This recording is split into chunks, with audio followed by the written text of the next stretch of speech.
Billy Blue, my knight in shining brindle. Welcome to another episode of A Poet Reads to Write.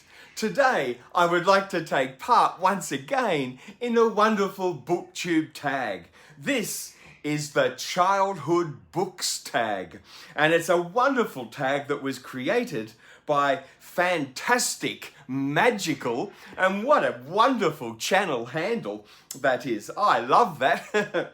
And I was tagged to take part in this fun by Marlicia at Marlicia's Meanderings and by Tracy at Tracy's Nordic Light. Oh boy, what channel handles Marlicia and Tracy have come up with as well. That's wonderful, isn't it? Marlicia's Meanderings and Tracy's Nordic Light. Oh boy, what fantastic channel handles. You can probably hear from my voice, I'm a little bit ecstatic at the moment. I have had the most incredibly intense but satisfying and wonderful of days. About 6 months ago, I sent a pitch to this incredible lifestyle YouTube channel called Living Big in a Tiny House. And I sent them a pitch to come and do a video, a little documentary video, celebrating the building and my living in this tiny home, in this space that I call home. And to celebrate, you know, the love, my relationship with Billy Blue, that precious hound who lives with me in this tiny home space. And I couldn't believe it. About 3 or 4 months ago, Rasa and Bryce, this wonderful Kiwi couple, this young couple from New Zealand, they nibbled and they were really interested in my pitch and they wanted to come and make a documentary on my tiny home. Oh, I was so excited. On Monday and Tuesday of this week, so over the last 2 days, they've been here living with me, making this documentary on my tiny home. And oh, I had the most wonderful 2 days.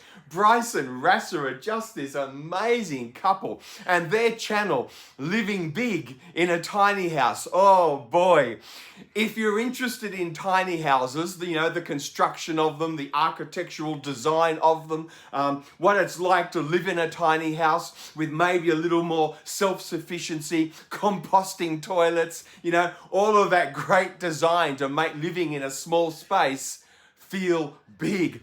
Their channel is just wonderful. They do documentaries all from around the world on, you know, really simple, cheap tiny homes like mine. You know, my tiny home is nothing much to look at, especially from the outside. It is, you know, a registered caravan, so it really doesn't look much, you know.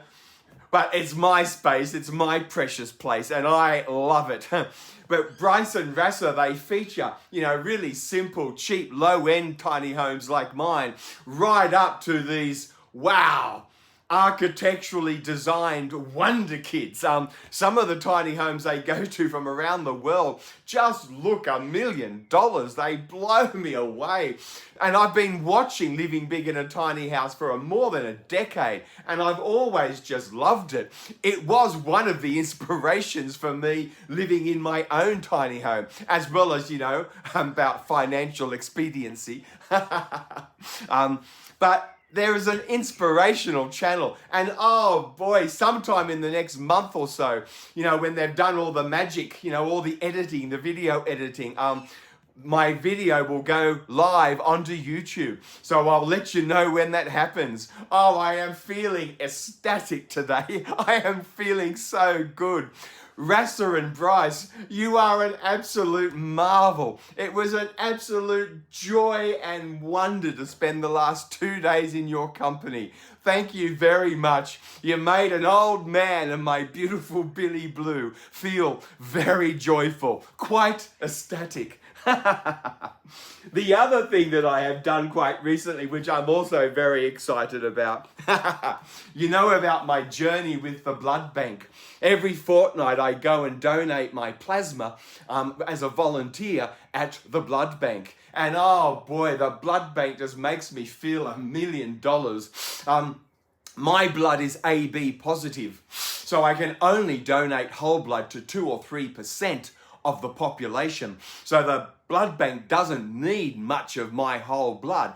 But because I'm AB positive, I am the universal plasma donor. And the health systems around the world today actually need more plasma than they need whole blood. Plasma is now this miracle substance. It's not only used in hospital emergency departments to treat burns and trauma patients, and of course also patients from trauma during surgery, but plasma is now also used as the building block to make 18 really important life-saving medicines, particularly to do with blood and brain diseases, all sorts of things. So plasma's the new wonder kid on the block, and I am the universal plasma donor. So I got this beautiful display when I made my 100th donation. About 6 months ago, I think, I made my 100th donation and got this wonderful display that you can see. And I've just returned from the blood bank, where I was given this certificate from when I made my 125th donation.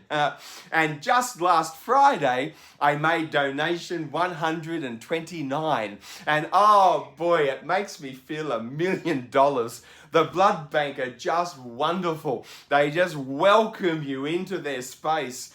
And, they just can't believe that you've come once again to donate your plasma, this new wonder kid substance in the modern health industry. And I just feel $1 million. It makes me feel wonderful. So there you go, living big in a tiny house and the blood bank. I feel quite ecstatic at the moment. All right, let's get on to this prompt so my video doesn't get too long. All right, 1. Were you a reader as a child? No, not at all. When I was a kid, I hated books. I grew up, I've said this before, I grew up in a really naive, idealistic, really simple Baptist family.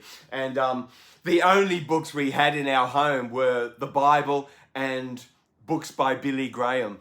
Still today, my dad, who's just turned 86, Dad only reads the Living Bible, is the version of the Bible that he loves to read, and he just reads it from cover to cover over and over again, and he reads a lot of books as well accompanying that by Billy Graham, as I said. And my mum reads the Bible all the time. Mum's just turned 85, and really, the Bible and a few little commentaries on the Bible, that really is all Mum and Dad read. So I didn't grow up in a home that was bookish. Mum and Dad didn't read to me as a kid. We weren't bookish people at all. The only book I really had in my bedroom as a kid growing up was a beautiful illustrated Bible, which I did love, and I dipped into. I certainly looked at all the pictures. It was a wonderful illustrated Bible. I suppose it was summarized a little bit, and paraphrased, aimed at a child audience. And then as a teenager, I suppose I grew into Billy Graham a bit myself and started to read some of the Billy Graham type stuff. I really didn't read at all as a child. Not at all. I wasn't bookish. I didn't grow up in a bookish home. We didn't have books in the home. We never went to libraries or things like that, other than, at the school for that library, of course. And I went to a simple Christian school as a kid, which at that stage was very small. Usually we actually had school in the church building until the school got big enough to build its own place of, education. So for quite a few years in my early years, my school was in the church hall, and that's where school was. So there you go. So were you a reader as a child? No, not at all. I hated books as a kid. I was always outside playing games and sports, exploring the bush. I lived in the lower Blue Mountains, just west of Sydney. So I just loved the bush, and I was always having adventures in the bush and exploring and running amok. I had a ball. I had a great childhood. I lived in a very loving, wonderful home. 2, did your parents read to you? And if so, what? Well, as I said, no. Other than, extracts, little bits from the Bible that they probably thought would have been good for us to read and talk and think about. We didn't have a bookish home at all. So no, my parents didn't read to me, other than from, I guess, that sort of illustrated children's Bible. 3, first bookish memory.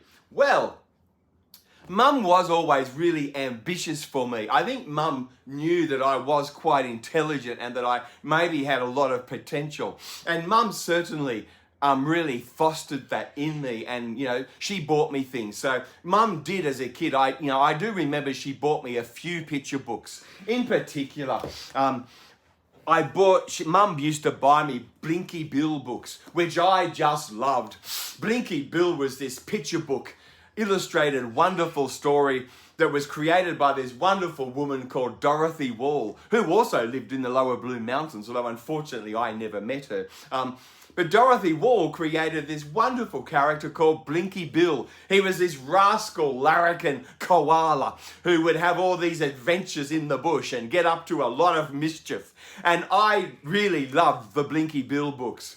So Mum probably bought me small Blinky Bill books. I probably had half a dozen or a dozen of them, I suppose. And I certainly loved looking at them. I probably spent a lot more time looking at the pictures than I spent actually reading the words on the page. But I do remember I loved them. And about 20 or 30 years ago now, this particular company, they did this wonderful book celebrating the Blinky Bill Dorothy Wall phenomenon. And it came with a matching biography of Dorothy Wall, and it came with the big illustrated, the full edition of all the stories, all the Blinky Bill stories. And by that stage, of course, I had lost all the Blinky Bill stuff. So it was a great joy for me when they brought this out, and I raced out and got myself a copy, as you can see.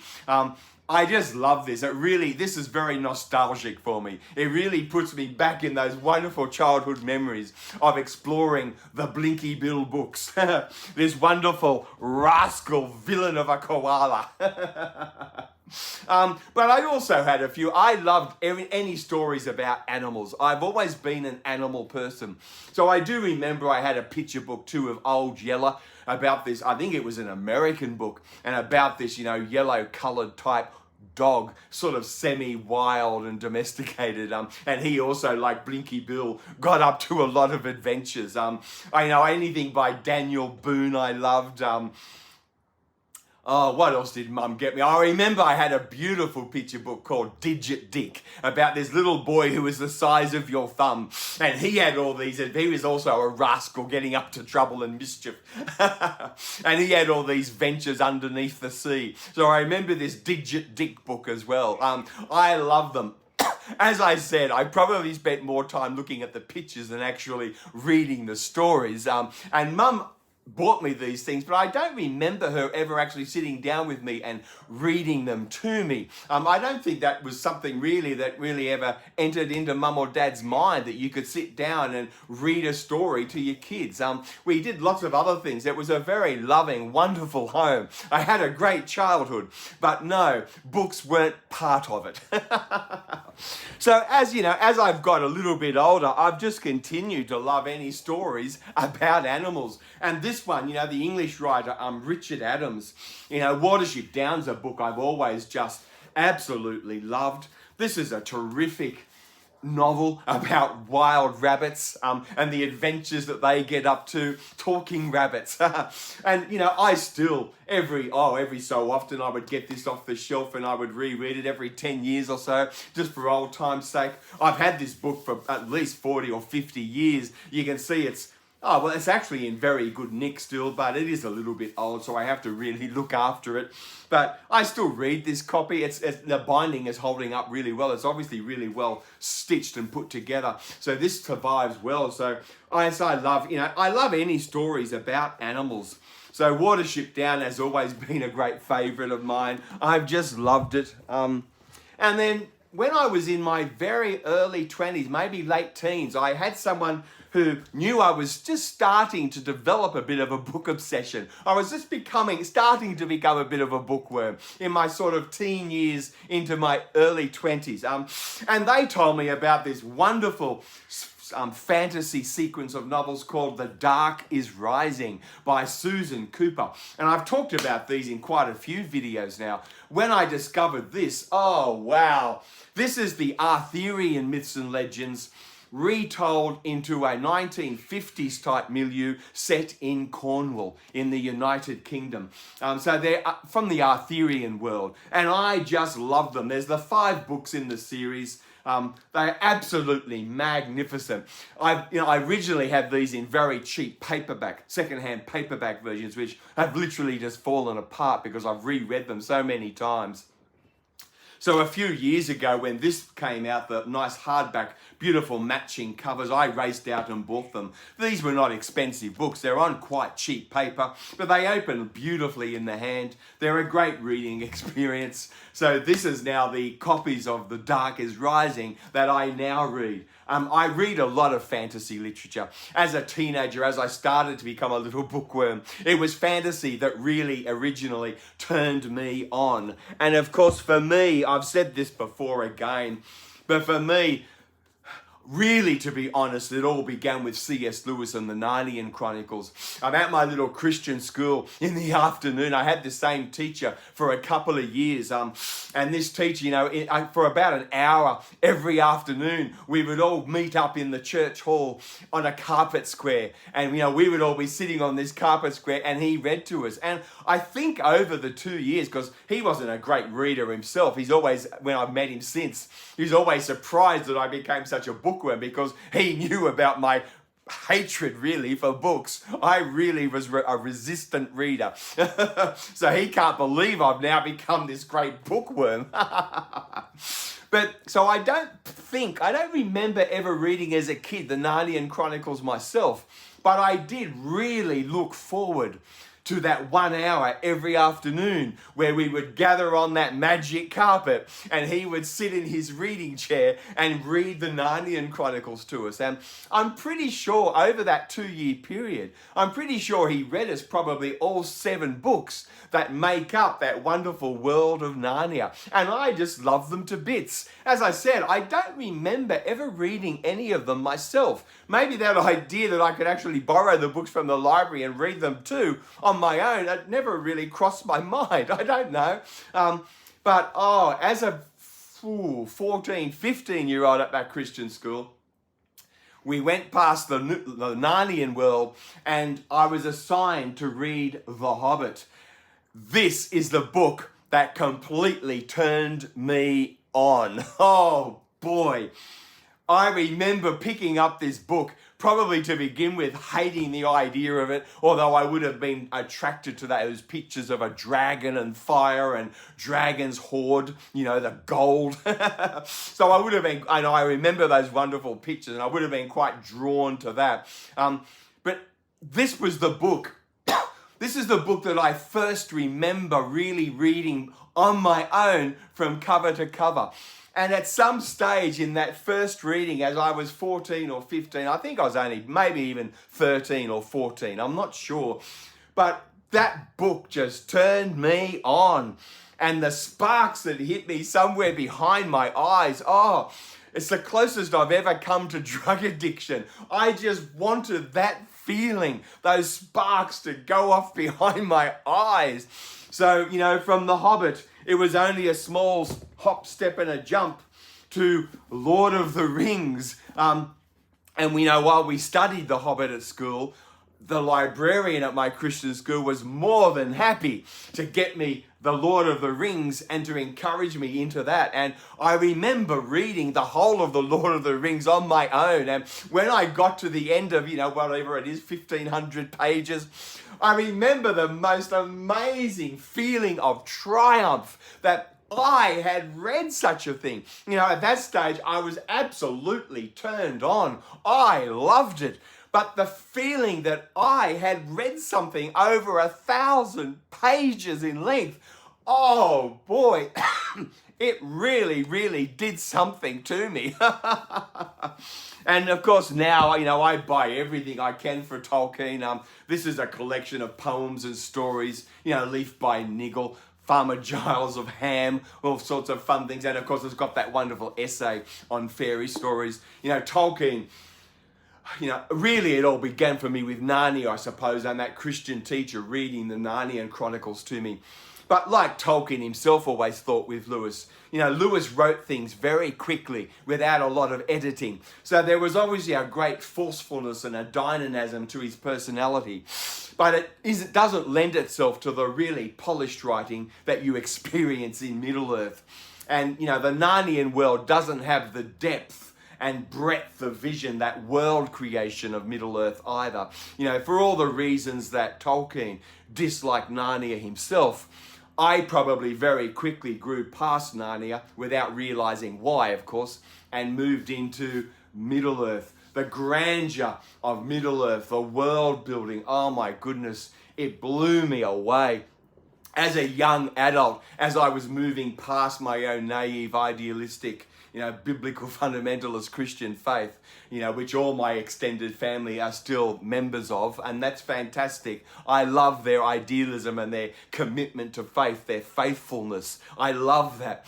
But as a young adult, I actually converted to the Catholic Church, which really upset some of my family to begin with. But I think they all got used to that, and they knew that it was what was best for me. By the time I'd become into my middle 20s, I was such a bookworm. Books were just everything to me. Not only fantasy literature, but poetry and magical realism and philosophy and history. Of course, I read a lot of history. So books had really taken over my life. And I think, Mum and Dad particularly, they knew that the Catholic Church really settled. It was good for me. And of course, one of the reasons why I converted to Catholicism really was because of my love affair with Tolkien, who of course himself was a Catholic convert. His mum, Edith, was that his wife? Anyway, Tolkien's mum converted to Catholicism, and the two young boys went with her into the Catholic Church when their father had passed away when Tolkien was quite a young boy. And he always had a very close relationship with his mum. And then he was partly even raised by a Catholic priest after his mum died, I think of diabetes complications.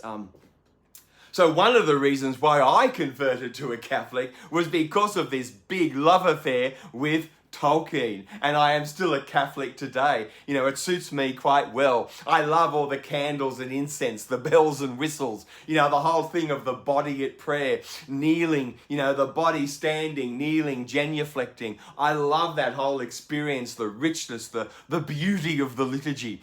So it all started for me with Tolkien. There you go. Oh boy. All right, first bookish memory. Well, as I said, that would have been things like Old Yeller, Digit Dick, and of course for me, the great Blinky Bill books. Be honest, did you read books assigned to yourself at school? Well, as I said, not if I could help it. I was a very resistant reader as a kid. I really didn't like it. I just wanted to be outside playing games and doing sports. It wasn't until, that Christian teacher really took me through the Narnian Chronicles and read them to me over that 2-year period. That started it all. And then it was when I was 13 or 14 and I was assigned The Hobbit. Oh boy, I know that was the first real book I ever finished reading from cover to cover. And that took me then on to Lord of the Rings. That was the beginning of it all for me. All right, 5. Where did you get your books as a child? Well, as I said, I didn't. Books really were not part of my childhood. 6. Did you watch any TV meant to inspire reading? No. TV was for TV. And of course I watched a lot of TV. Growing up as a kid in Australia, of course, nearly all our TV was American. You know, Happy Days, the Waltons, Little House on the Prairie, the Brady Bunch, of course, if you're in my generation. You young people won't even know what the Brady Bunch is, probably. I loved it. But Happy Days, oh boy, the Fonz. Oh. So I watched a lot of American TV, you know, Daniel Boone, again, anything with animals, Rin Tin Tin, Old Yeller, you know, anything like that involving animals, whether they were horses, dogs, you know, wild cats.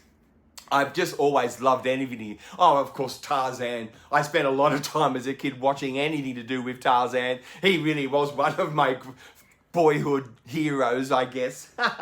That's a definite. All right. 7. What sort of genres or storylines did you like to read? Well, as I said, anything featuring an animal, Watership Down about my wild rabbits, you know, anything to do with dogs, particularly Old Yeller, Rin Tin Tin, any of that sort of stuff. And then once I discovered Narnia and Tolkien, it was fantasy. Fantasy was what really started it all for me. You know, I very quickly then broadened things out, not only from Narnia, and eventually I did buy the Narnian books and I read them myself as well, of course. Went back to revisit Narnia after that Christian teacher read them to me over that 2-year period. And I've reread, of course, the Tolkien many times. And now I broaden right out to Ursula K. Le Guin, Susan Cooper, you know, Susanna Clarke, Philip Pullman. Now I just love Terry Pratchett. I love fantasy. Fantasy is still one of the things I read the most of today. It just immediately takes me back to my teenage years and the beginnings of it all, the beginnings of my love affair with books. Favorite children's or picture books? Yes, well, as I said, I do remember Old Yeller, this American book, and I do remember especially fondly the Digit Dick and the Dorothy Wall Blinky Bill books. Favorite chapter or big kids books? Well, it was Narnia, and of course then later on Hobbit and Lord of the Rings. That really is the beginning of my love affair. And let's face it, it's not about the birds and the bees, is it? You know, we all would much prefer to be a worm. It's all about being a bookworm. The birds and the bees can look after themselves. Let's stick to the bookworm. All right, favorite children's series? Well, yes, obviously Tolkien. I still, you know, I actually haven't read the Narnian Chronicles in years. They are, you know, in comparison to Tolkien, they're nowhere near as well written. And the world building is so inconsistent. So for me, you know, favourite children's series, well, yes, it is Middle-earth. But by the time you get to Lord of the Rings, they're not really kids' books anyway. They're very much an adult fantasy work, aren't they? But, you know, I have now many series of books that I love. You know, Terry Pratchett, Philip Pullman, the Ursula K. Le Guin, Susan Cooper. You know, now I have many fantasy series which I just love. The books that I read in series are probably more fantasy than anything else. So there you go. That wonderful tag, the Childhood Books tag, created by fantastic, magical, and I was tagged to take part in this wonderful fun by Marlicia at Marlicia's Meanderings, and by Tracy at Tracy's Nordic Light. Oh, this has just been a lot of fun. A lot of fun. Thank you, and bye for now.